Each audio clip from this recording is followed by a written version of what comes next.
Welcome to Coffee with the President. Coffee with the President is an audio version of the traditional letter from the ACHE chapter president. Now, here's your host, Kathy Zavaleta.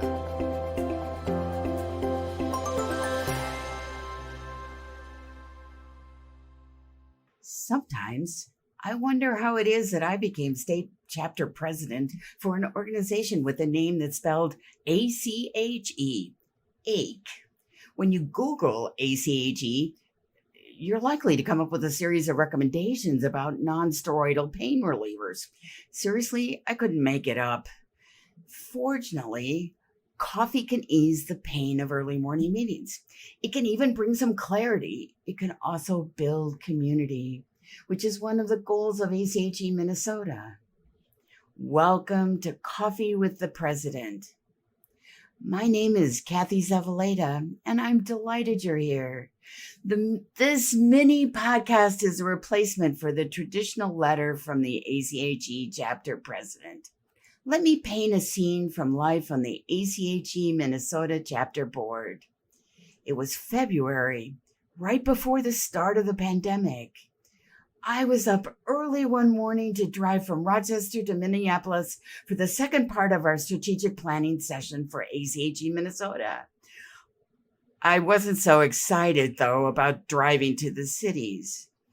I was even a little grumpy because my plans for carpooling had fallen through and I had to wake up at 4:30 a.m. But all that grumpiness melted away. When I walked into the conference room, I could smell the coffee. Our chapter coordinator had taken care of all the details, including coffee and breakfast. My body relaxed as I realized that our planning had paid off. Every last detail was in place. The conference room was literally full of light. Coats were piled on the chairs at the side of the conference table. This is Minnesota. And a sticky board with colored sticky notes was already up on the wall on the other side of the table. The team had everything ready, including a few toys on the table for fidgeting participants and creative souls. We spent that morning finishing the details of our strategic plan. A few months before, a group of 6 of us had attended training together on best practices in strategic planning for nonprofits. Originally, we had applied for an innovation grant from the national organization. When that didn't come through, we decided to fund it ourselves. Now, the same group had planned the retreat. We were ready for the first-of-a-kind event. Our fellow board members seemed ready too. There were warm greetings and even some hugs. The hum of voices died down as we got started. So now, picture the end of a very productive morning. As we were debriefing about our work, Mark said, "It's just remarkable to see how this organization has matured in the last few years. There's an energy and an excitement." And as we were packing up, I commented to Katie that the conversation seemed to be honest and still respectful. She said, "We're building community." The experience that morning changed me in a way that I didn't expect. I've been involved with ACHE for more than 20 years. I've been involved with ACHE Minnesota 5 years now. It hasn't always been easy to figure out exactly how I could contribute. I am a member of 3 professional associations. To some extent, they all face the same dilemma. How exactly do we supply something of value, something of excellence, while at the same time running largely on volunteer power? It's easy to kind of get stuck doing the same thing we did last year and the year before that. Our meeting on strategy changed my perspective and bolstered my commitment. It didn't feel like a traditional professional society meeting. It didn't feel like the usual strategy session. It felt like walking into my favorite coffee shop. One of the things that I really miss in the pandemic is not being able to go to the coffee shop. I love the smells and sounds. I especially like to meet a good friend there and just talk. Coffee shops seem to encourage authentic communication. I didn't expect to find that kind of environment at a board meeting, but I'm glad that I did. And I think only good things can come of it.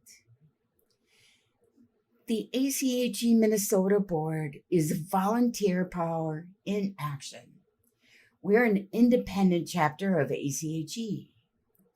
That means that we're incorporated as a 501c6 organization. The organization and the board has a legal responsibility to see that the laws of the state are observed. And of course, we also have a professional responsibility to serve our members in meaningful ways. Sometimes that's a challenge. It's a challenge to know what and how to reach out to our members. The strategic plan that we crafted has 4 key areas for success. We define our success in terms of a vision to be the preeminent professional society for leaders dedicated to improving health. The 4 critical areas are exceptional programming and events, member diversity, member engagement and development, and operations. No doubt it will take work, plenty of community, and coffee to fulfill the plan's potential. If you have ideas, or if you'd like to know more about the plan, check out the link on our website. If you'd like to be more involved in helping us take that plan from a plan to reality, please volunteer. We depend on our talented volunteers, whether that's to serve on the committee or a short-term assignment. So come on in and join us. If that doesn't fit right now, no worries. Just don't be a stranger. I'm going to leave it here. I need to make an online order for coffee to go. Fortunately, I still get to wave at Lauren, my favorite barista. You make the absolute best French white, Lauren. Be well, stay safe, and thank you. No, really, I mean it. Thank you. Thank you for listening to Coffee with the President. If you're thinking about serving as a mentor or volunteer, please contact us through email at contact@achemn.org, or for more information and how to join, please check out www.achemn.org.